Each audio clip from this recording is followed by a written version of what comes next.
स्वागत है आपका सैनिक वेलफेयर अपडेट में। जय हिंद साथियों, आज हम बात करने वाले हैं army college of medical science की ओर से कुछ वैकेंसी जारी की गई है, नोटिफिकेशन जारी किया गया और यहाँ पर जितनी भी पोस्ट हैं पूर्व सैनिकों के लिए हैं। ठीक ठाक सैलरी यहाँ पर दी जा रही है, तो इस वीडियो के माध्यम से हम पूरी डिटेल्स को जानने की कोशिश करेंगे। तो यहाँ पर इससे संबंधित नोटिफिकेशन जारी किया गया है। नोटिफिकेशन डाउनलोड करके रखा है तो उसमें पूरी डिटेल्स दी गई है। अभी ये आप यहाँ पे देख रहे होंगे, ये vacancy army college of medical science यानी कि एक्स की ओर से, जो कि near base hospital Delhi cantt के अंतर्गत पड़ता है। Recruitment of academic support and administrative staff की यहाँ पे रिक्वायरमेंट इनके द्वारा बताई गई है। पहली वैकेंसीज यहाँ पे है एडमिनिस्ट्रेटिव सुपरवाइज़र की एक वैकेंसीज है। सैलरी आपको दी जाएगी 36,500 रुपये। एजुकेशन एंड क्वालिफिकेशन के बारे में सबसे पहले है कि जीसीयूज की रिक्वायरमेंट है, मिनिमम जिन्होंने 20 साल सर्विस की हो। प्रेफरेंस दिया जाएगा जिन्होंने कि कॉर्पस ऑफ इंजीनियर के अंतर्गत सर्विस की है और एक टर्नओवर जो कि एमईएस के अंतर्गत कंप्लीट किया हो जब वो आर्मी में सर्विस कर रहे थे। यहाँ पे प्रेफरेंस दिया जाएगा, सभी अप्लाई कर सकते हैं लेकिन प्रेफरेंस उनको दिया जाएगा, ऐसा इसमें कहा गया है। दूसरा है कि एज 55 साल से ज़्यादा नहीं होनी चाहिए, उससे कम होनी चाहिए 1 मार्च 2026 तक। तीसरी बात है कि अप्लीकेंट मेडिकली फिट होना चाहिए। चौथा है कि उसका कोई भी अनडिसिप्लिन से रिलेटेड कोई हिस्ट्री नहीं होनी चाहिए जब उनने सर्विस किया हो। ये हो गई एडमिनिस्ट्रेटिव सुपरवाइजर है कि एडम जीसीयूज की यहाँ पे बात की जा रही है। एडम जीसीयू जिसको बोल सकते हैं हम लोग, तो यहाँ पर उनके द्वारा ये रिक्वायरमेंट बताई गई है। दूसरी वैकेंसीज जो इनके द्वारा बताई गई है वो है अपर डिवीजन क्लर्क यानी कि यूडीसी की एक वैकेंसीज है। सैलरी 32,000 रुपये पर मंथ के हिसाब से दिया जा रहा है।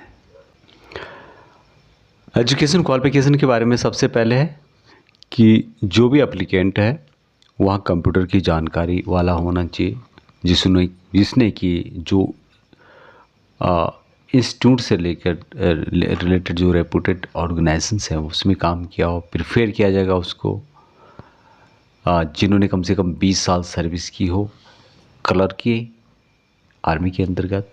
दूसरा है कि एज 50 साल से कम होनी चाहिए। 55 ईयर जीसीयूज के लिए यानी कि जीसीयूज और अन्य जो भी है पूर्व सैनिक सिपाही से हवलदार तक वहाँ भी इनके लिए अप्लाई कर सकते हैं।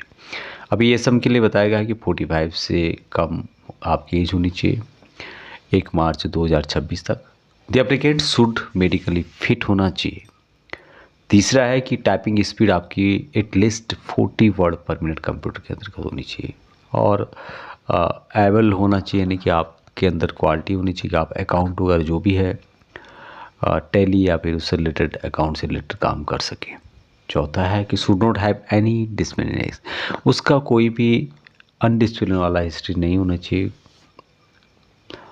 नेक्स्ट वैकेंसी अकाउंट क्लर्क की है और एक वैकेंसी आपको देखने को मिलेगी। सैलरी है 25,500 रुपये। यहाँ पर जितनी वैकेंसीज है ये इंटरव्यू के बेस पे होगी, कोई भी यहाँ पे टेस्ट वगैरह नहीं है।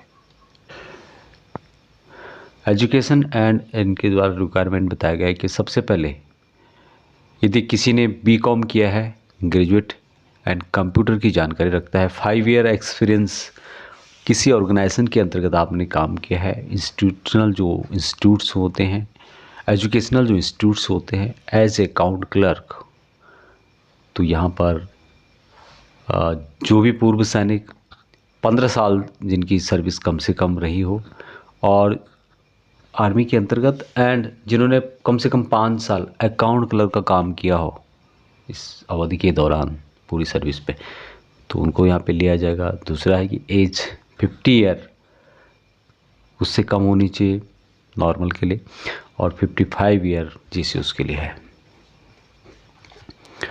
1 मार्च 2026 से पहले ये सब के लिए यहाँ पे 45 ईयर बताया गया। मेडिकली फिट होना चाहिए। Typing speed 30 word per minute computer में और should possess basic knowledge account का होना चाहिए, जिसमें कि टैली हो गया, एक्सेल हो गया, क्योंकि 30 वर्ड पर मिनट आपकी कंप्यूटर स्पीड होनी चाहिए। बेसिक नॉलेज होना चाहिए आपका अकाउंट से रिलेटेड, जिसमें कि टैली हो गया, एक्सेल, MS ऑफिस और बेसिक नॉलेज जिसमें कि टैक्स, इनकम टैक्स से रिलेटेड, EPF, ESI और ERP एंड ग्रेजुएटी से रिलेटेड आपको जानकारी होनी चाहिए, उनको यहाँ पे प्रिविलेज दिया जाएगा। अभी नेक्स्ट वैकेंसी यहाँ पे है, ये है रिसेप्शन हॉल अटेंडेंट की, DH जिसको बोलते हैं। एक वैकेंसी से सैलरी यहाँ पे 25,500 रुपये पर मंथ के हिसाब से दी जाएगी। एजुकेशन क्वालिफिकेशन एंड रिक्वायरमेंट, सबसे पहले कि एप्लीकेंट 10th पास होना चाहिए कम से कम।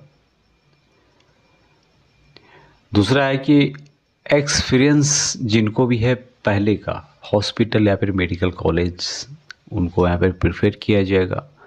तीसरी बात है कि knowledge of embalming and prevention of cadavers prefer, तो जिनको भी शव से रिलेटेड, जो शव होते हैं बॉडी कि जो शव ग्रह होता है उससे रिलेटेड जिनको जानकारी है उनको यहाँ पे प्रेफर किया जाएगा। एज जो बताई गई है 53 ईयर एज ऑन 1 मार्च 2026, उससे कम होनी चाहिए। The applicant should be medically fit and job, medically fit होना चाहिए और अपनी जॉब के बारे में, अपने काम के बारे में उसकी जानकारी होनी चाहिए। हाउ टू अप्लाई, किस तरह से आपको अप्लाई करना है, तो अप्लाई करने के लिए आपको क्या करना होगा, आपको ACMS में जाना होगा, यानी कि army college of medical science में। हार्ड कॉपी लेके अपना CV लेकर के, सपोर्टिंग डॉक्यूमेंट लेकर के 10 बजे आपको यहाँ पर जाना है। इस बेस हॉस्पिटल के अंतर्गत जो ये जो मेडिकल कॉलेज है, 15 मार्च 2026 को। सिलेक्शन जो प्रोसेस यहाँ पे होगा, ओनली जो शॉर्टलिस्टेड कैंडिडेट हैं उनको यहाँ पर इंटरव्यू के लिए बुलाया जाएगा। कोई TA यहाँ पर आपको पेड नहीं किया जाएगा। टर्म एंड कंडीशंस में बताया गया है कि ये वैकेंसीज कॉन्ट्रेक्चुअल बेस पे है, कोई भी एकोमोडेशन वगैरह आपको यहाँ पर प्रोवाइड नहीं किया जाएगा कि बहुत से में आपको कहीं रूम वगैरह दिए, तो यहाँ पर अवेलेबल नहीं होगा और प्रोवाइड इनके द्वारा नहीं किया जाएगा। तो ये वैकेंसीज थी जो कि army college of medical science की ओर से जारी की गई है, जो कि बेस हॉस्पिटल के अंतर्गत है। और यहाँ पर ईमेल ID भी दिया गया है, टेलीफोन नंबर भी दिया गया है। आप इसके बारे में कुछ क्वारीज भी चाहते हैं तो आप यहाँ पर देख सकते हैं। तो ये वैकेंसीज, जितनी वैकेंसीज हैं सभी पूर्व सैनिकों के लिए हैं और इंटरव्यू बेस्ड सिलेक्शन है। तो इतना ही। जय हिंद।